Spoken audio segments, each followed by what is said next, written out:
And I'm going to pass it over first to Summer for a few announcements. Hello, everyone. Welcome to ALKtALK. We're so happy to have you here, taking a break from your summertime kickoffs and barbecues. So thanks for coming. Next up on the calendar, so far what we have locked in is, I'm sure you all have heard, hopefully, that the Nuvalent trial is underway. It is entering phase 1. So they had told us before that they would like to come back, and Mark and I eagerly invited them to join us again. So please mark your calendars, July 17th. Nuvalent will be back to let us know how things are going. Well, probably not exactly that, but how you can, yeah, no, they probably won't share that information. But anyway, explaining how you can become a part of the trial if that seems to be the direction that you're headed. So July 17th will be on. Look for a post this week asking for your questions. So think about things that you might want to know from this talk, because it will be the same format as the last Nuvalent talk, which is closed chat. We'll have questions from our clinical trials committee and research committees. And then also we would like questions from you as well. So we don't want to blindside them. We want to let them know ahead of time what we are wondering. So please think about questions that you have, and Mark and I will be asking for those both in the Facebook group and on our ALKtALK webpage. Again, you can get to the webpage from ALK-positive.org. If you haven't been there yet, check it out. There's so many great places to navigate and patient education and whatever, but you can get to us from ALK-positive.org, right to ALKtALK. And then again, you can see our calendar, what's coming up, what classes are being offered throughout the summer. And then also we'll have a link there for you to submit your Nuvalent questions to us also. So you can submit them through the Facebook support group or through ALK-positive.org. And then finally, Summit is coming up, quickly approaching, and I'm so excited to meet all of you, whether connecting more through Zoom or in person. So I will be headed out there with my father. I know Mark is headed out. That's July 31st and August 1st. So there's still a few spaces for in-person left, or you can also attend virtually. And we may be hosting an ALKtALK, but just informational for Summit, what to expect with the Summit, navigating it again virtually or in person. So pay attention for mailings, email coming through with information on when that talk will be.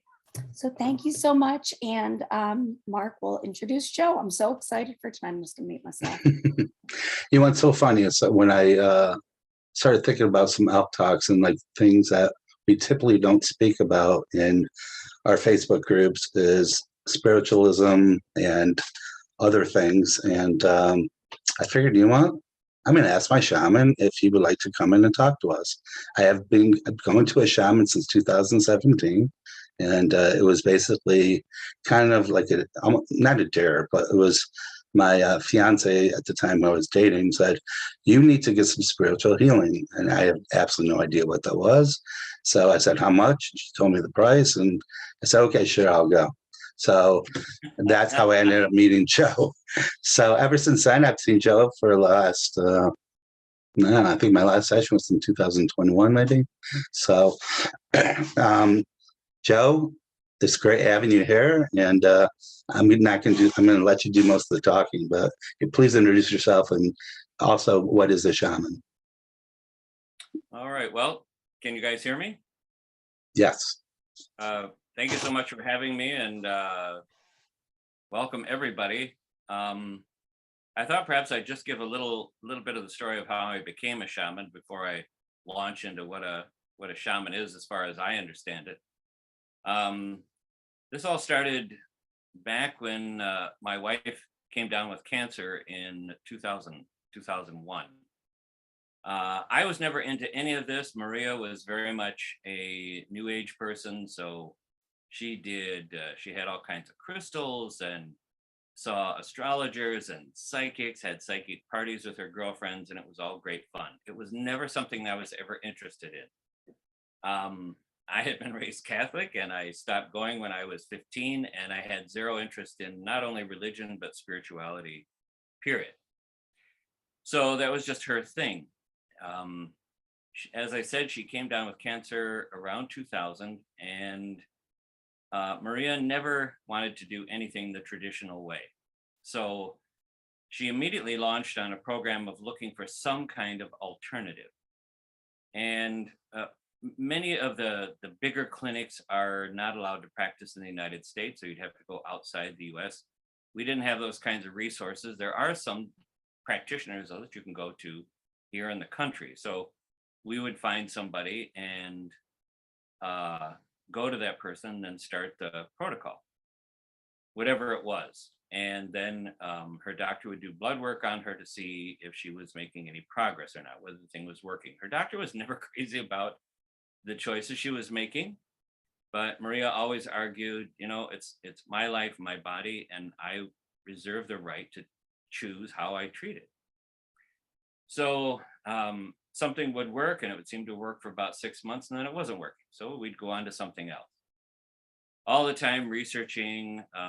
This also was very private. Maria never told anybody what she was doing, that she even had cancer.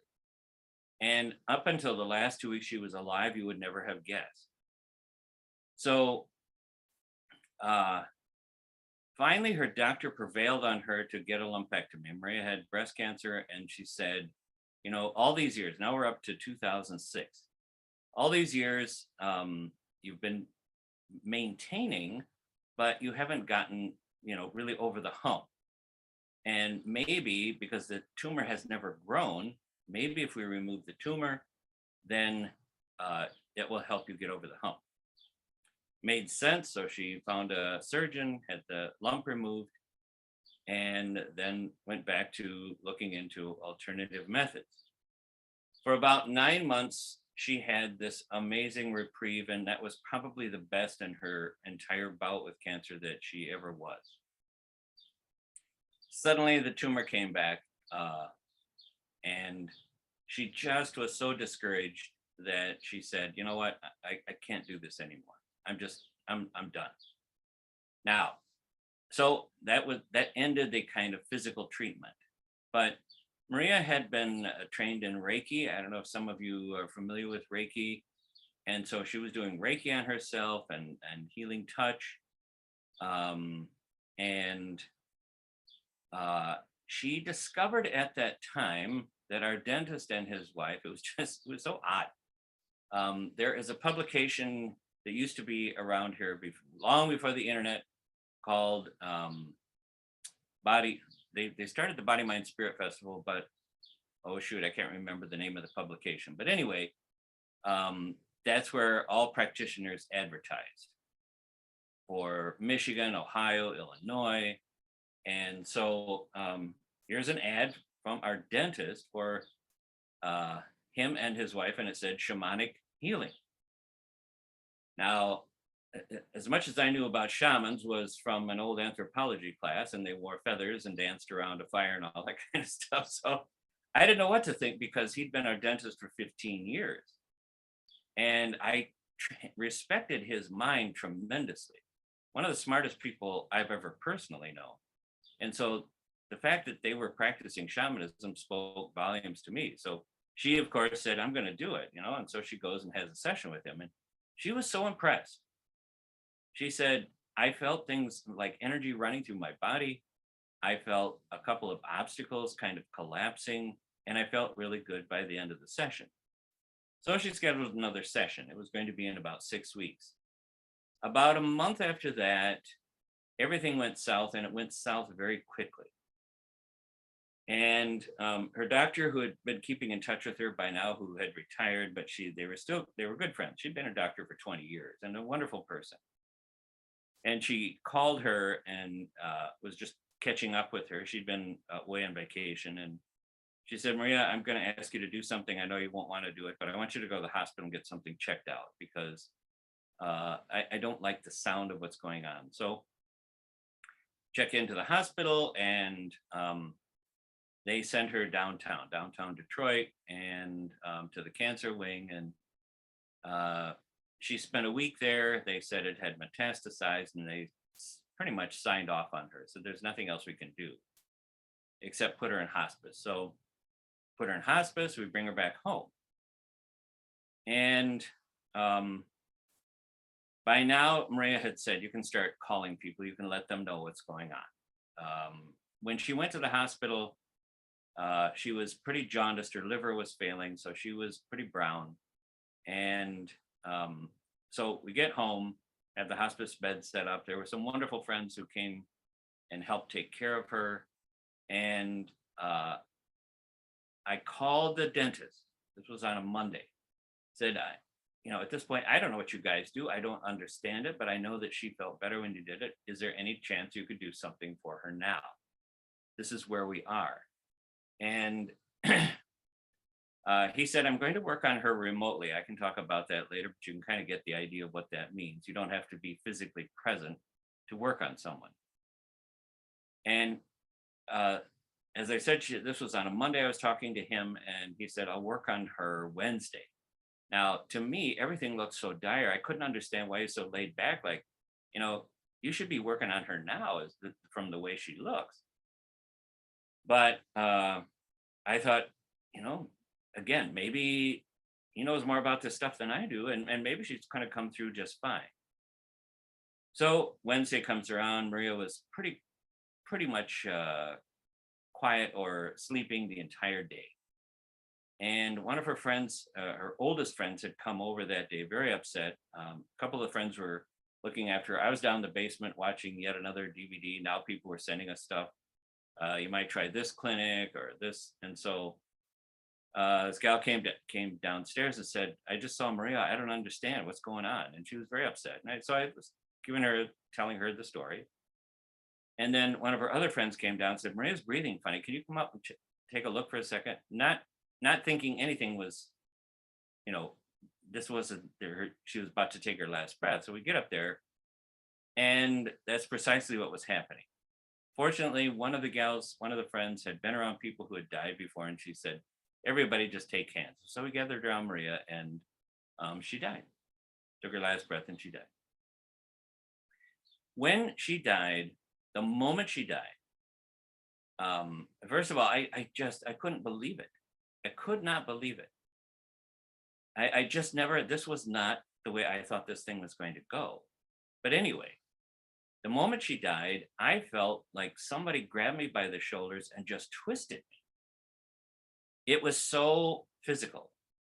And I thought this was just shock, grief, whatever. So anyway, I start to move on.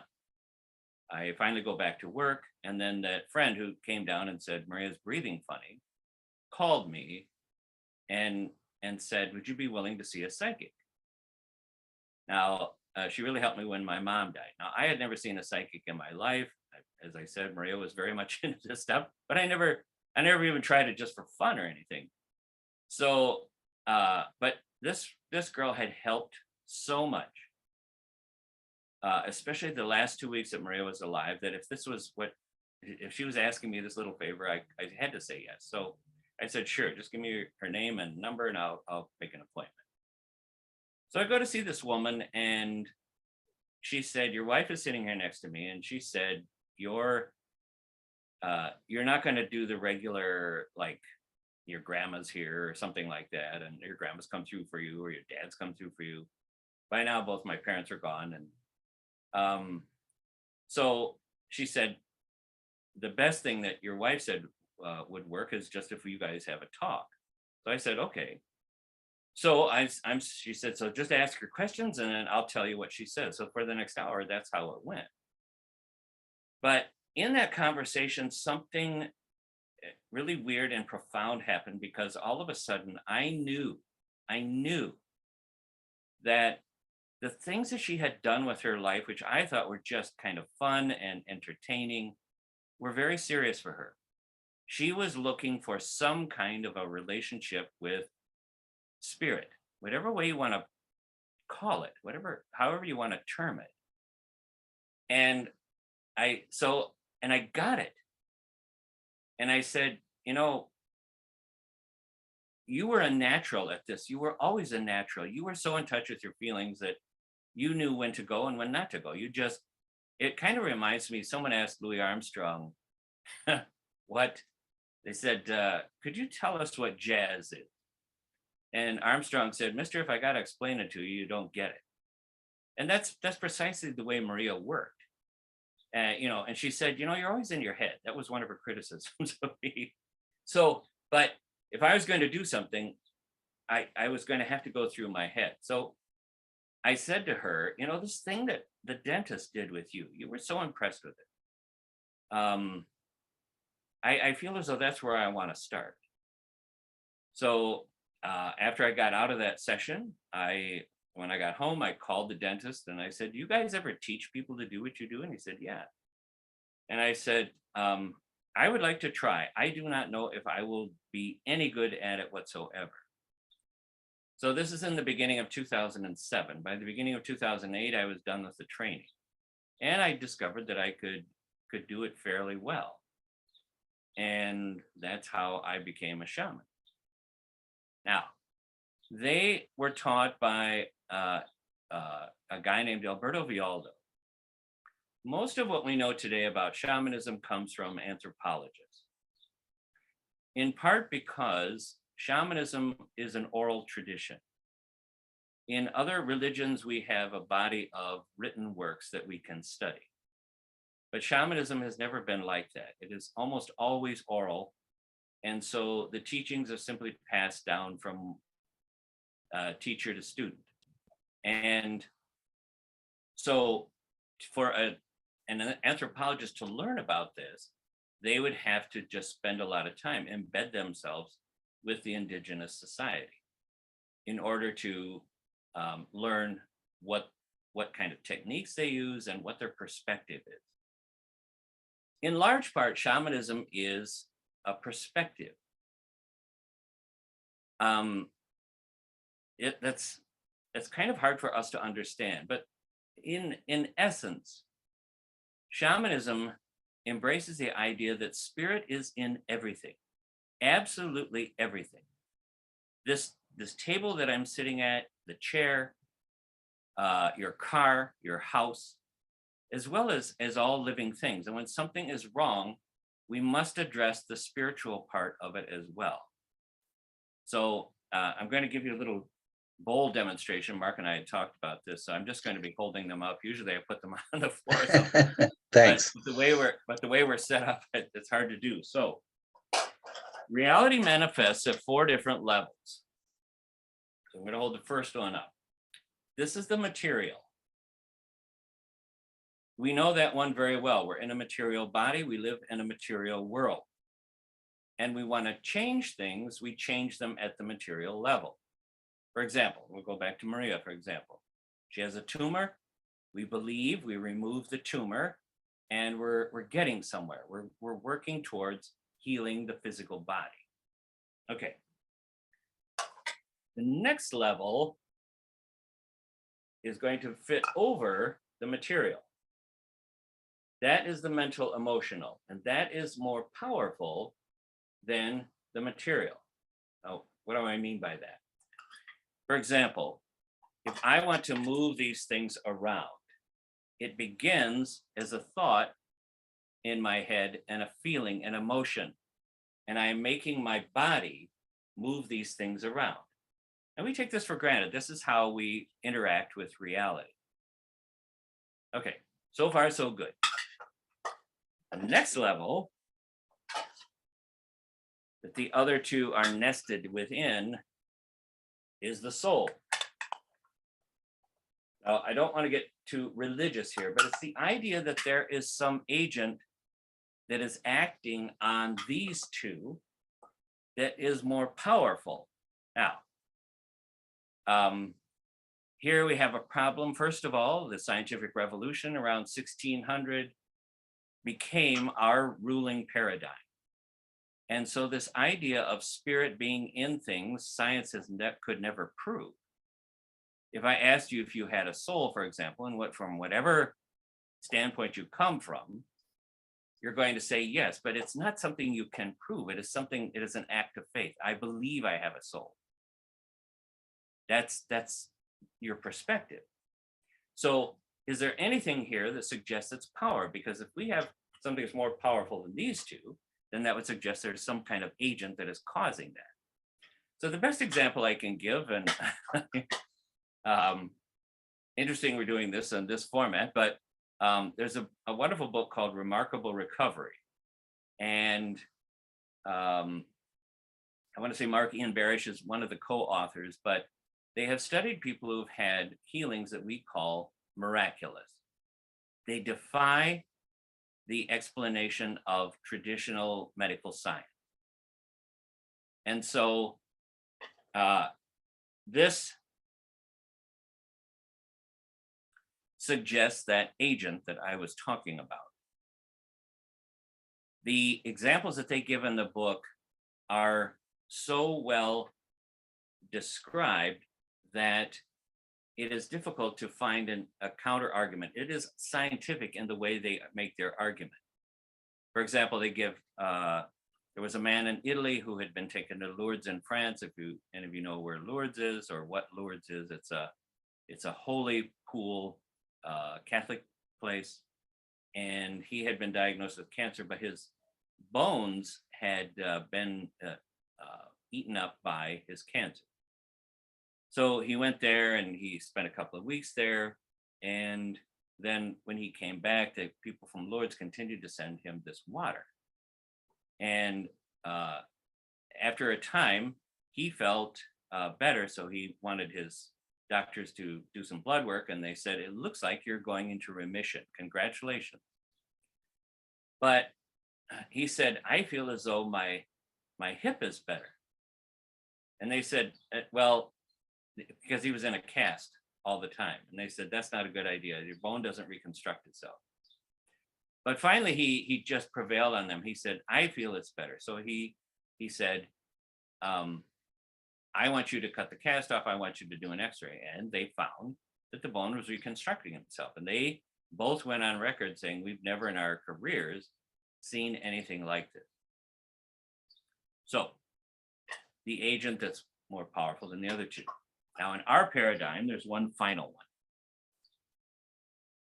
This one, they all fit in. If we have an individual soul, then there's something that is bigger than even that. So we'll call that God, again, whatever you want to call it, spirit. Everything fits in that. That is the most powerful level. Now, why are these things important? Each of these then has a way of communicating with itself. The material.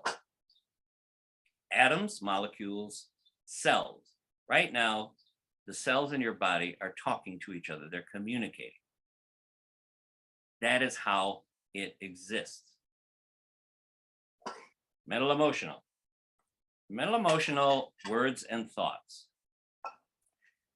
In general, when we want to change something in our lives, if we go at it from the material standpoint, I don't like my job, I'll get a new job. I don't like my house, I'll get a new house. I don't like my spouse, my mate, I'll get a new mate. And then everything's going to be fine. Sometimes it works, sometimes it doesn't, or it works for a while and then it doesn't work for a while. Now, the shamans say that is because you didn't include this. We have to go upstream. This has to do with the source of the problem. The other two are downstream and they're manifestations of something that's going on here. And this has to be addressed. Now, for many indigenous people who have embraced modern civilization, someone breaks a bone, for example, they go to the doctor, they have the bone set. Then they go to their shaman and they want the energy healed around it so that they can have optimal healing. Now, we may look at that and say, well, that's very nice, but that's just superstition. You know, it's going to heal when it's going to heal. But anyway, the language of the soul, everything that's creative solution to something, but you know, it's even embedded in our language if you think about it. When we have an idea, we say, oh, something just came to me. It's almost as though you're admitting, I'm not sure it came from me. It came through me, like somebody gave this to me. And so your soul wants to be creative in your life. That is a way it celebrates your life. So even simple little things, painting a room the color you choose, hanging a picture, arranging a bouquet of flowers, being creative with a meal. All these things are ways for your soul to celebrate your life. Now, finally, this one. What's God's language? For a shaman, God's language is intent. Intent. Why is that important? If we approach our lives with some kind of intention, some intent. And so if, let's say like I have a client, say someone comes to me, they have cancer. This is what's going on with me in my life. I want to help you heal. If we can get God to go along with this, we're home free, because that's the most powerful level. And God's going to go along with our intent. Now, there's a great mystery here. We don't quite know. Maybe there's some bigger picture here, and God had something, again, whatever way you want to frame it. But the spirit had some other purpose here, or your soul has some other purpose in the cancer. Let's go back to my beautiful wife, Maria. So she gets work done by the shaman. And she's getting ready for another appointment. She's feeling very positive about the session and hoping to have a number more and heal from it. And yet everything just goes downhill before she can have another appointment with him. And the last one she has with him is this remote session that he has her on the night that she died, which I didn't explain or tell either, because I talked to him after. I talked to his wife a couple days after Maria died, and I said, Maria died Wednesday night. She said, I'm so sorry. And I said, if he had a chance to work on her, because I didn't know at that time. And she said, I'm not sure. I will talk to him. So he called me back and he said, I was with her at that time.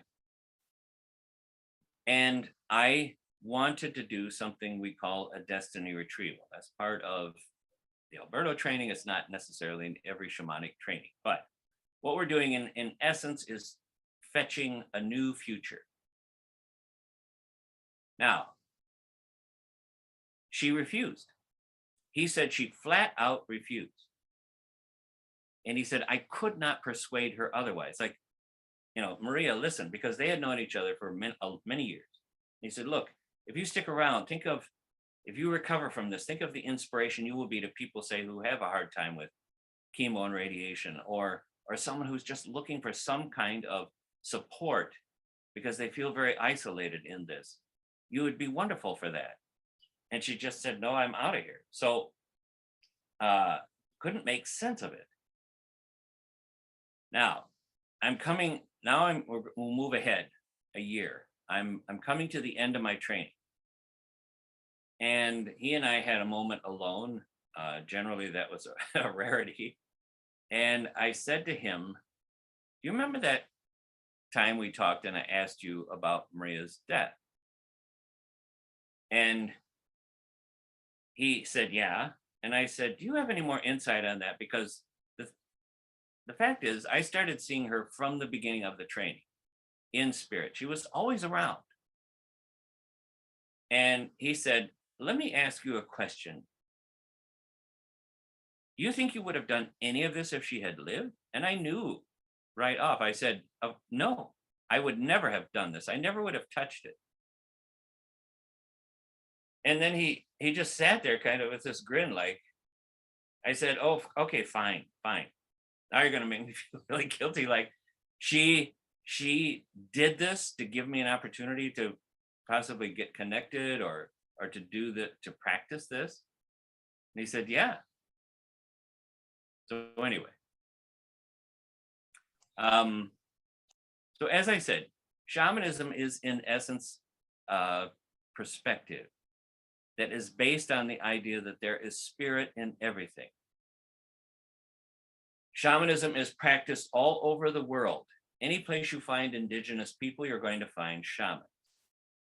The practice of shamanism itself is probably as old as indigenous people, so we're going back 100,000 years. The oldest religion on earth, which is Taoism, is 9,000 years old. So it's easily 10 times as old as any religion on earth. So why has it survived? And it's gone through many different incarnations in that survival. But I think because in the end, it speaks the truth. It speaks the truth that we have this spiritual / energetic part of us that is a part of our reality, and that needs to be healed as much as the physical part of us. You walk us through the type of healing that you might do, or how do you do the healing if I'm a patient of yours? Right. So as I mentioned a moment ago, they were trained by a guy named, or in his school, Alberto Villalba. Alberto's an anthropologist, as are most of the big people in the history of shamanism. Carlos Castaneda is the great granddaddy of this. He published a book in 1969 called Don Wanayaki Way of Knowledge, which just presented such a different perspective of reality. It was really something to get your head around. And then Michael Herner in 1981 publishes What is Shamanism? He spent 6 years with some indigenous people and then brought those teachings back to the United States and shared a couple with his students, not expecting big results, but he said he was blown away by how well they picked it up. In fact, he said, one of my students came to me and said, it feels like I'm remembering something. So Harner said, I don't think this is an indigenous only experience. I think this is human. I think we're hardwired for it. So we can all benefit from it. And for that matter, we can all become shamans if we want to. So, and then a couple of his students, Sandra Ingerman especially, has done so much to popularize shamanism and make it accessible for a lot of people. It doesn't seem so esoteric, so out there. Now, so I was trained in the Alberto way. So if you went to some other shaman, a Native American, for example, or someone who's trained in another technique, they might approach it slightly differently. Shamanism, though, almost all the shamans agree about our energy body and how our energy works. In my case, though, we begin, I start talking about the person. I ask them a little bit about what brings you here, and tell me a little bit about yourself. Tell me your story. In the story, I'm listening for some kind of cue that might help me understand what's going on here. Because the thing that brought you here might not be the thing that we need to work on. Give you a little example of that. When I first took the training, one of my best friends, I was working on anybody who would let me put my hands on them. So he, I said, I told him I'm doing the shaman training, which anybody who knew me before would said, what are you talking about? Like, dude, what is this? You lost your mind or something? But anyway, so I said, what I'd like you to do is just pick some issue. I don't care what it is. And then we'll work on it. There's a specific protocol. I'll go over that in a second. So he said, okay, I'd like to quit smoking. I have tried a couple of different programs and I cannot quit. So how about we do that? I said, great, that's a good one. So we do 3 sessions working on the issue of quitting smoking. And after we finished the 3rd session, I waited a couple weeks and I said, you want to try another one? He said, nah, it's not working. So I'm not going to do it. Other things, I don't remember specifically, but other things may have come up at that time. Parental issues, like every time you light a cigarette, there's something there that's saying, F you to mom and dad or something like that because I was raised this way. And they said, don't smoke. And, you know, I'm smoking. So, so he said, no, thanks. And so I said, that's fine. I really appreciate you being a good sport here. A couple of months later, and then I completely forgot about it. But a couple months later, I was talking to him and I said, how's the smoking program going? He said, oh, I quit. I said, what happened? And he said, you know what? I was out taking a break one day, and I always have a cigarette when I'm on break. And then I take the cigarette out of the pack and I'm looking at it and I'm thinking, what am I smoking for? And I just quit. Now, for me as a shaman and looking at energy healing, I feel his ego was threatened by the idea that we were actually healing him, and working along with his desire to quit smoking.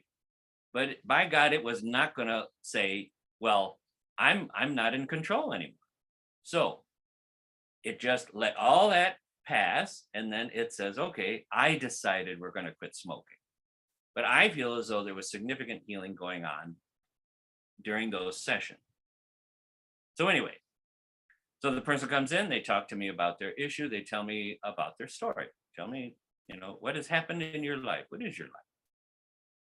So then I will have them come over to my mesa. You might remember this, Mark. So this cloth, this is what we call a mesa. And you noticed in the description of me, I'm a Mesa Shaman. I'm a full Mesa Shaman. Now, that is a Peruvian thing. I think the Peruvians are the only ones who have a mesa. So it is a collection of stones that you bring to class. There are 4 directions that you train in, each of the directions, and you bring 3 stones to. You work with the stones. They will carry different stories. They will carry your wounds. And then they're blessed by your teacher and they become healing objects. So then the person comes over, picks one of those stones. Now there are 3 stones in the mesa that are people. One of the directions is about healing your ancestors. And so in my case, my 3 ancestors were all gone. If you have a parent who's been gone more than 40 days, they can qualify as an ancestor. So I have in my mesa mom, dad, and grandma. Now, the person doesn't know that, but if they pick one of those stones, that tells me that their soul knows what all the stones mean.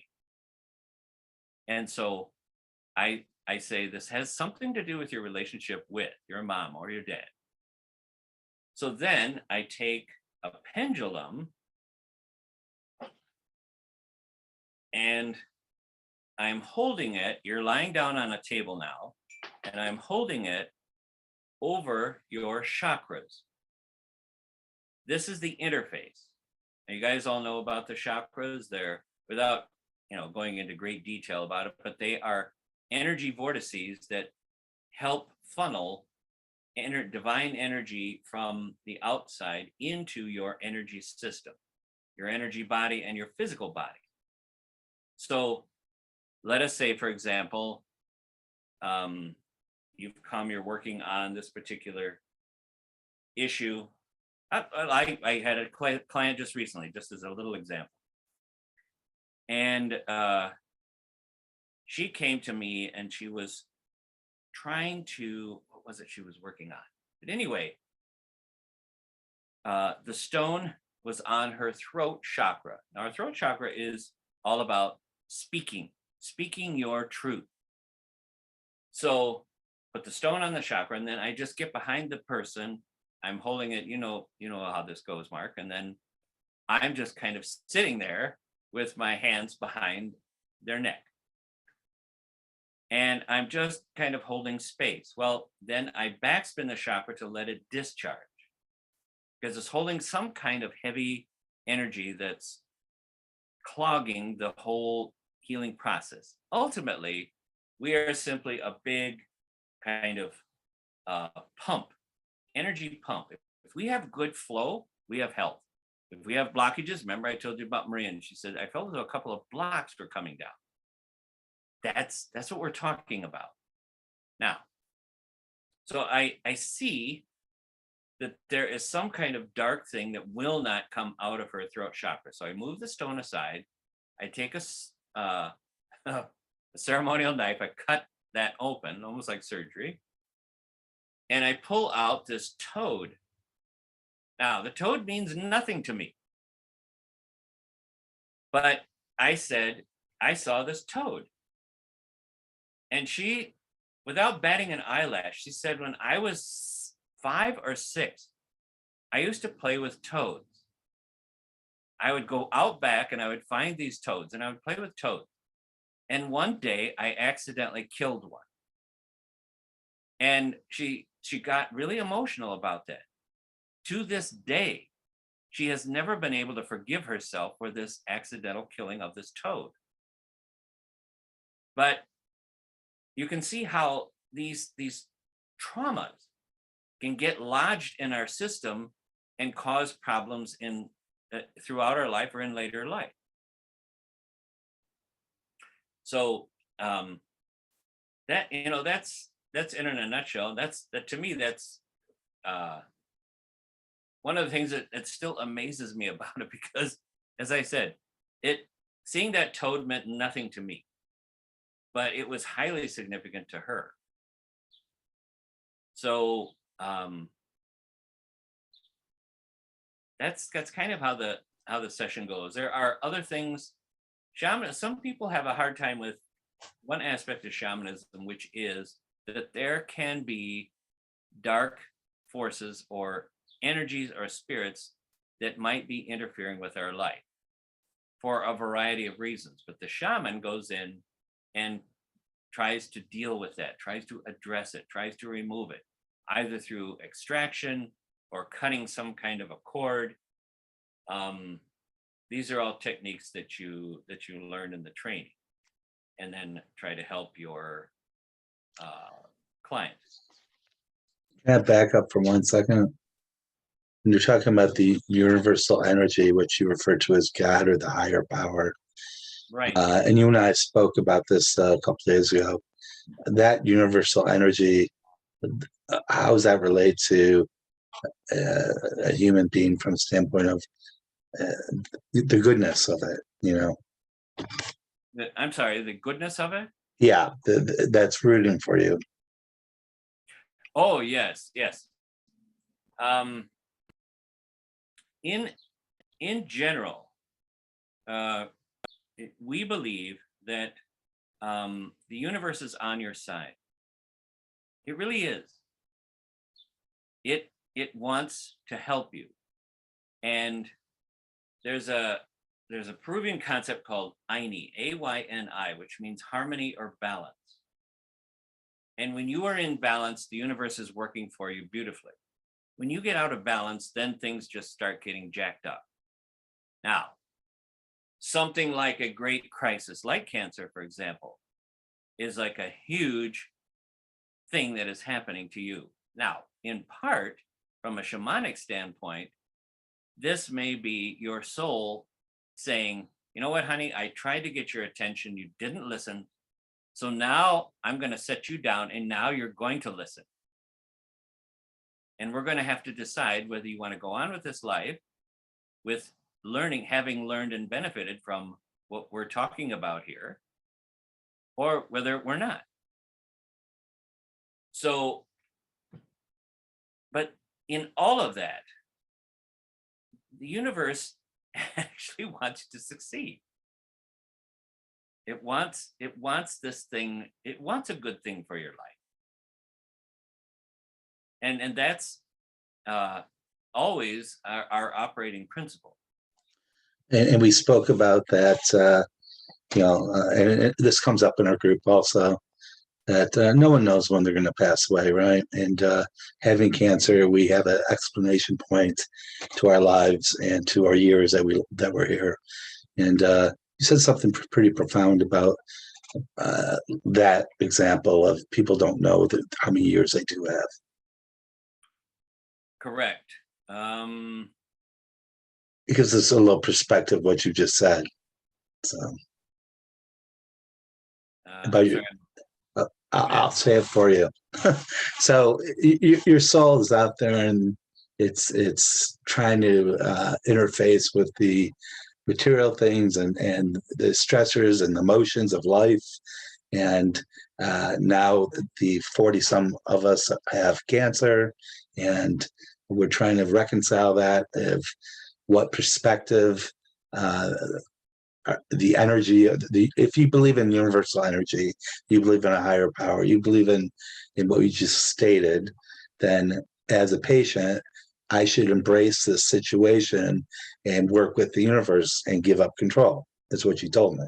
Yes, absolutely. Absolutely.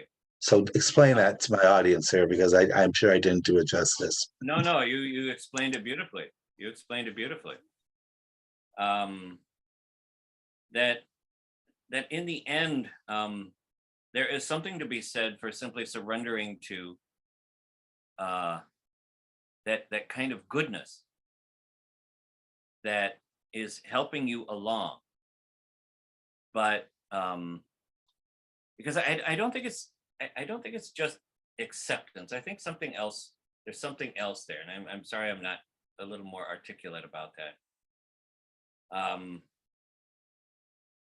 But as I think you and I were talking about the other day, Mark, Carlos Castaneda mentioned how, because Juan Matus would become his mentor, and Castaneda said that Don is a form of respect, Doña is the feminine of that, but he said Don Juan from very early on, he would write 13 books about the training he went through and their relationship. But Don Juan from the beginning said to him, get this through your head, dude, you're gonna die. You are going to die. Because the biggest lie that men, he was just saying men in general, but men tell themselves is that they're not. And when you believe that, you're not living. You are not living. Now, it would be years before Castaneda said, I finally got that. Don Juan had given me another one of his cryptic assignments. He said, I want you to go to the mountains. This is deep in southern Mexico, a lot of desert, a lot of mountains. And he said, I want you to come back when you got something. And he said, I didn't know what the hell I was looking for. I'm just walking around. So finally, I just got tired, and I found this nice little flat top mesa on one of the mountains, and I just laid down and went to sleep. When I woke up, I saw this little dung beetle pushing this huge piece of dung. You know, insects are tremendously strong. And he said, I just got the biggest kick out of watching him. It didn't matter what the obstacle was, he was overcoming it. And then all of a sudden I wake up, I realized I dozed off again. And I was kind of disappointed because he was gone. But then he said, all of a sudden he came out from behind the shadow of a rock. And he said, he was looking at me. I knew that he was looking at me. This little insect is looking at this big human. And he said, suddenly, finally, I realized this thing that Don Juan had been trying to tell me all along, because I'm looking at that beetle and I'm saying, someday you're going to die, my friend. And then he said, and so am I. And he said, in that moment, I felt nothing but absolute love for every single thing in the world. He said, it was one of the most profound moments I've ever had. I shared this with a beetle. We have if you guys anyone wants to ask a question, go ahead, Summer.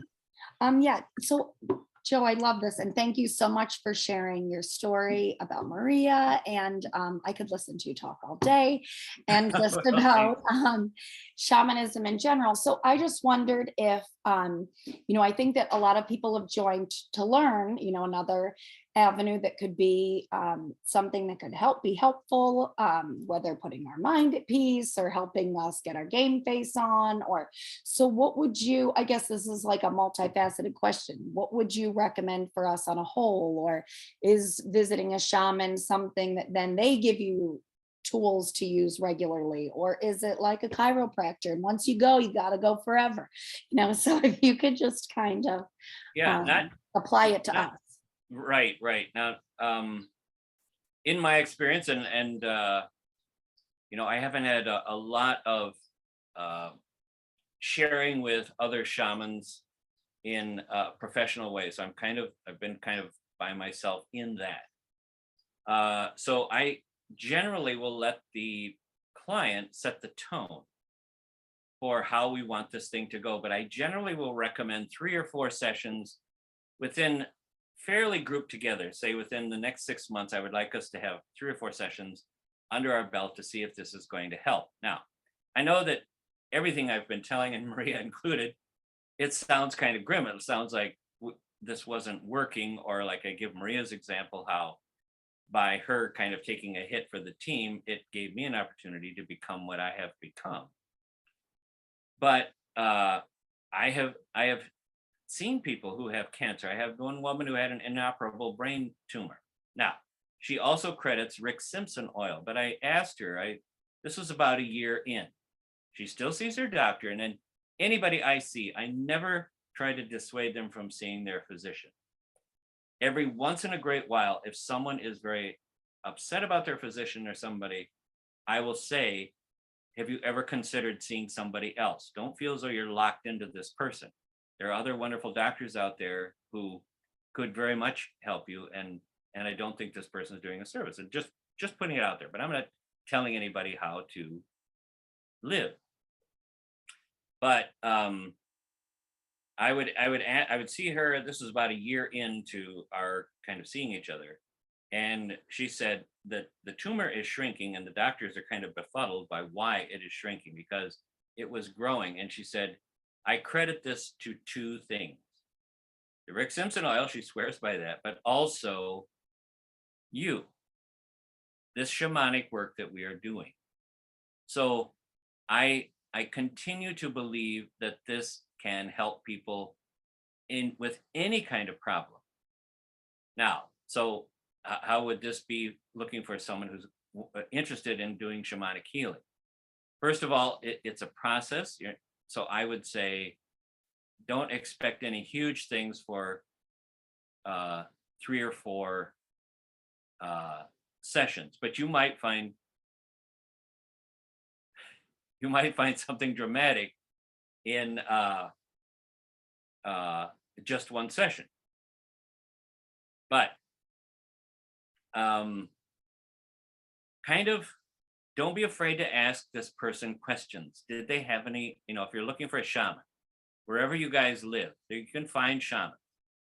But ask them, where did you get your training? How long have you been practicing? Is there anyone that you have helped or treated that you would feel comfortable me calling? Don't be afraid to ask those questions, because I believe shamanism is something that you need to have some good training in and good practice. I know that there are some shamans out there who are just kind of instantly a shaman, or they come from some kind of a shaman family, but I don't know anybody like that. And if someone is trying to tell you, I will work on you, but you can't see anybody else, or you need to go stop seeing your doctor for a while, I never do that. I would never do that. So that to me is just a red flag. Like I think we know we don't want to see this person.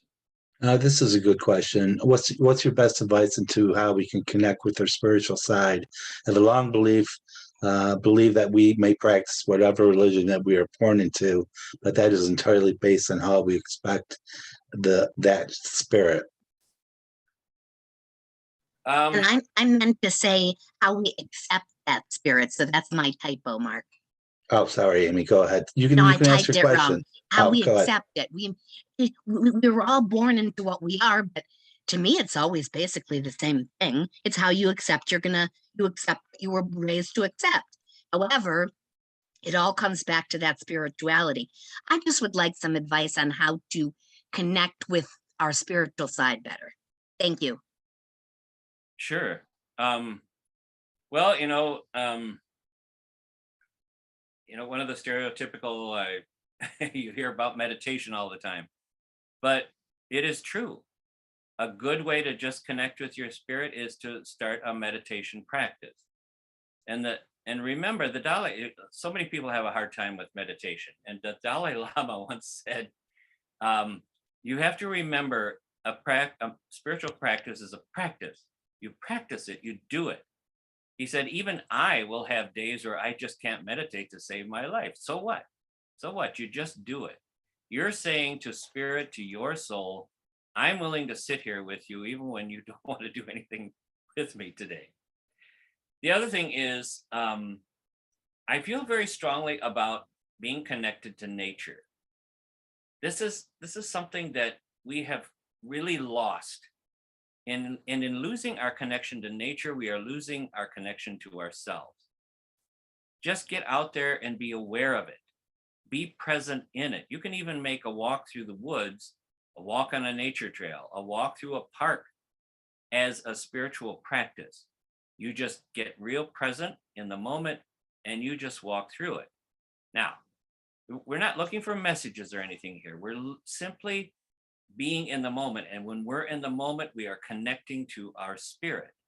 That's tremendously powerful and tremendously healing. The other thing too that you mentioned in previous sessions with me is when you look at your chakras and the way they're spinning and the opposite way they're spinning, and once you get aligned with your chakras, or other religions have other ways of how they take an energy from their bodies. Right. There's a certain vibration that you have with people that are aligned. Would you agree with that vibration? Absolutely. Absolutely. Could you explain a little bit about the vibration? Well, the chakras vibrate at different levels. Your root chakra vibrates at, I can't remember, Barbara Ann Brennan, who wrote Hands of Light, which is a textbook. It's a read, but it's a good read. But I want to say she said that the root chakra vibrates at something like 800 cycles per second, or hertz. Your crown chakra vibrates at something like 5,000. The difference between the two is absolutely phenomenal. But in general, when we meet someone that we vibrate at a similar rate with, like if someone is heart-centered, you can just feel it. And generally, we tend to connect. There's a connective cord that runs between us and people that we connect with. And energetically, that cord is going to be from chakra to chakra. So heart-centered person, your heart is going to be connected to that person's heart. Throat to throat, whatever. So it's interesting. You did mention a book called Remarkable Recovery. Do you know the author? Recovery. I want to say Mark Ian Barish is one of the co-authors, and I'm sorry I know that that's the title of the book. For shamanism, I'll just hold this book up. Shaman Healer Sage by Alberto. It's a nice introduction to his kind of shamanism.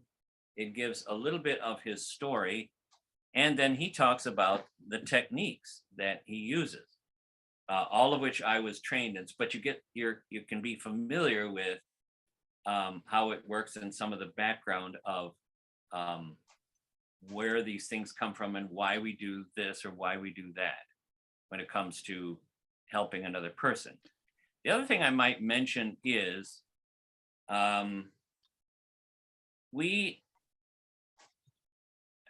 think shamanism, one of the things that is trying to stress is that this is a community effort and that we're here to help each other. It's wonderful when someone can do their own self-healing, but I think shamanism is absolutely based on the idea that we go to someone else and we seek their help. And there's something, to me, there's just something tremendously wonderful about that whole act. in fact, in most indigenous societies, if someone comes to the shaman looking for healing, the shaman then invites the whole family because something's not well in the family. And we also want the optimal healing situation for that person's recovery. So that's something I just, what is the home like? I will always ask a person, because again, we want the most optimal energetic situation at home to help with that recovery. I think we kind of touched on this a little bit, but remote healing, number one, and how much should a person pay for a shaman? I know you're really cheap, by the way. You need to raise your rates. Go ahead. Well, how much to pay? I don't know. You know, when we were going through the training, we were told if you're supposed to work on other people, you will know. And again, this was right in the beginning, and I didn't know what the hell I was doing or where this was going to go, but something just kept nagging me, like, you are going to be working on other people. It was consistent through the whole training.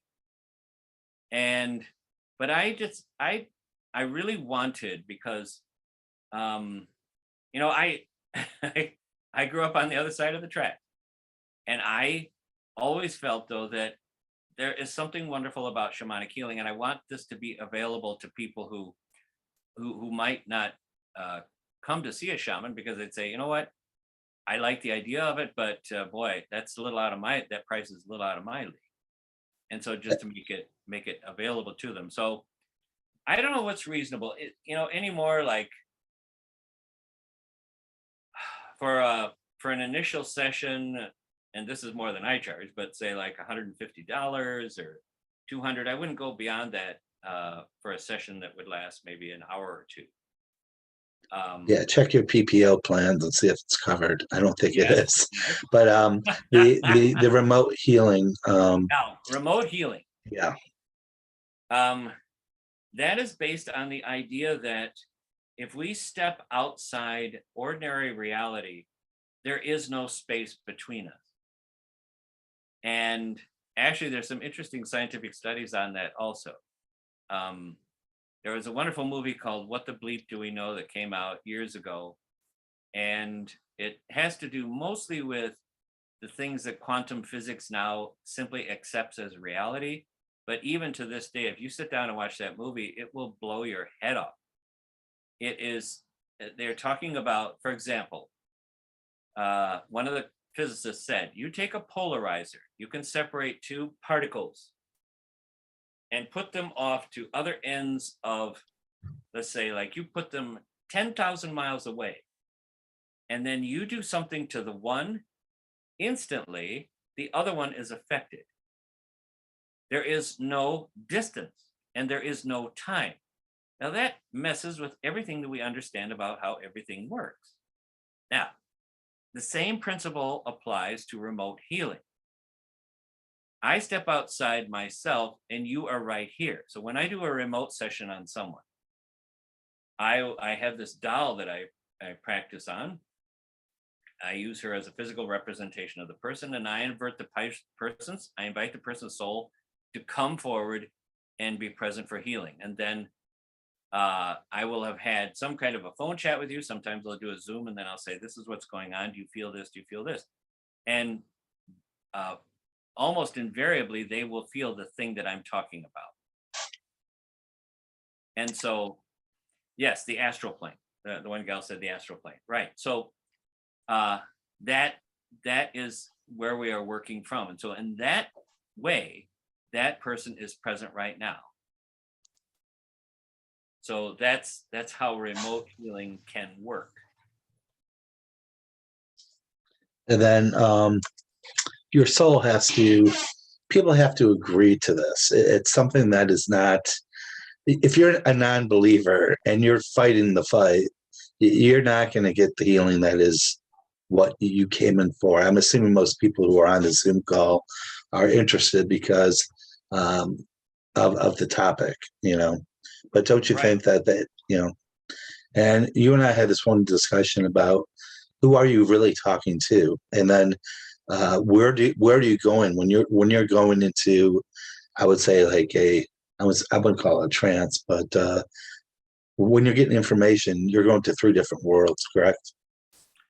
Yeah, it's entirely possible. In the shamanic worldview, there are 3 different worlds: the underworld, the middle world, and the upper world. So you might be going to any of those to get information or to do healing. So a shaman has helpers. They could be people. They could be, there definitely are animals. For the shamans, you've heard about spirit animals. An angel, first of all, by definition, is a messenger. That's what the word means. And so an angel is bringing information from the divine and possibly divine help. So when the shamans looked around, they didn't see people with wings. Remember, this predates Christianity by thousands of years. So what is different out there? Who is different? And the animals are different. So they said the spirits of the animals are the messengers. They are our angels. So everyone has, in general, some kind of a spirit animal that's a helper. We have all different kinds of spirit helpers. I was doing, this was another class the other day, and this one gal, I'm just now, me seeing things, it's just something that it took a long time for me to accept that I was seeing these things. And your mind is going to fight you on this and say, oh, you're just making it up, or you want to see this. But for example, this enormous black wolf came in, and I knew it wasn't mine. So who belongs to this black wolf? But in general, those spirit animals then are someone who can come in and help me with the session. But I have my own animals too. For example, if I'm doing an extraction, one of my helpers is a dog I used to have.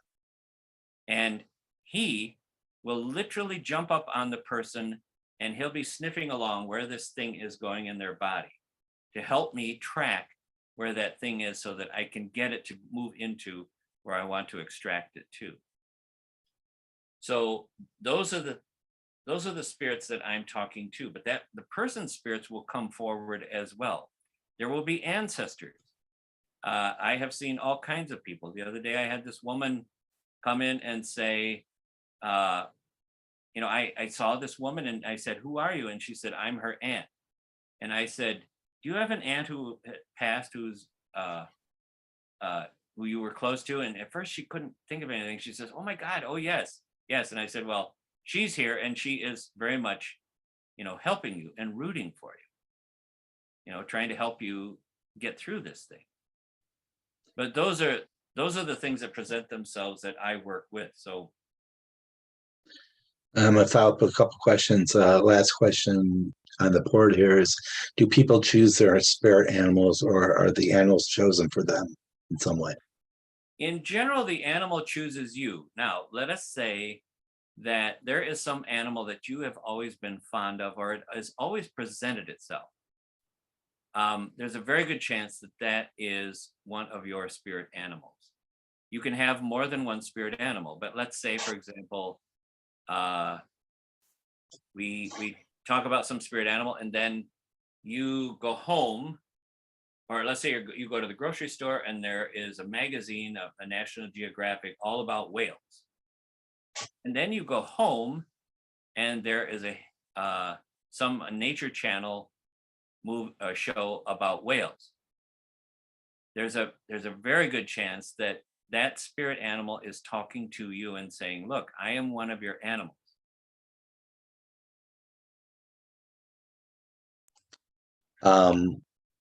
I know this is all bizarre for most people, but I will tell you that you and I have met on probably, I tried to count today, maybe 12 or 15 times that we met through the years.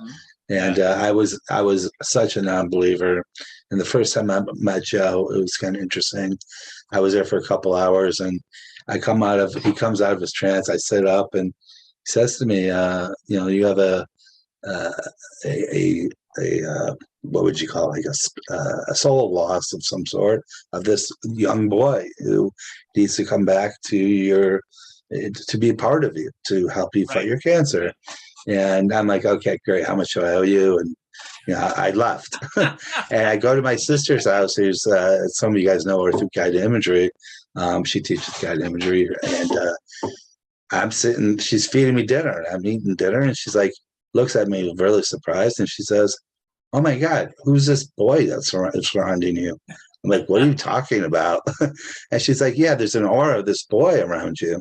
And I was like, right then and there, I was validated that this is real. And you've said things to me through the past, and I pieced them together over the years, and they really tell a story. So, and one of them was I was going to be talking to doctors, and it was 2018 when you said that, and what do I do? With Summer and Gina when she was here, was talk to doctors. So, there's a lot of things I thought this is crazy, and the stuff you were telling me didn't make any sense, but it was part of my journey. And I think that's what we all are. We're on journeys. And so I appreciate you coming on. Any final words? Well, I talked in the beginning about Maria and what was her cancer all about. I think you have emerged as such an inspiration and a leader for so many people, Mr. Mark. And I'll erase that. But go ahead. I think that's wonderful. And sometimes we say, like, what am I here for? What's my destiny? What's my purpose here? And I think you've done such a wonderful thing for people with your life. Yeah, I know it's been extremely difficult, but you know what? Life's hard sometimes. I think it's perspective. If you have the right perspective of whatever is thrown your way, you'll make it through somehow or another. So, Yes. All right. Well, I appreciate you so much coming on, and I know you. Sorry, Mark, to interrupt you. I just don't want you to sign off yet. Do you have an email or a website that people could reach out to you? So questions or my email address, I'm pretty primitive and all this stuff, but it's RATTLEMEIN, rattle me in at Comcast.net. So if you have any questions or anything, I'm happy to answer. I will say that Joe is probably one of the most busiest guy I know. You teach on the weekends, you give classes, you do readings for people or shamanic journeys. Yes. Yeah, and he's booked up. Like, I call your office and it takes me 6 months to get in. Yes. So, but I appreciate you taking a Sunday and coming in. Oh, absolutely. It's been my pleasure. So yes, thank you so much. Guys. Nice to meet you, Summer. Great to see you again, Mark. Oh, you too. And you guys can unmute and thank you so much. Thank you. Thank you. Thank you. Thank you. Thank you. Be well. Thank you. Thank you very much. See you guys.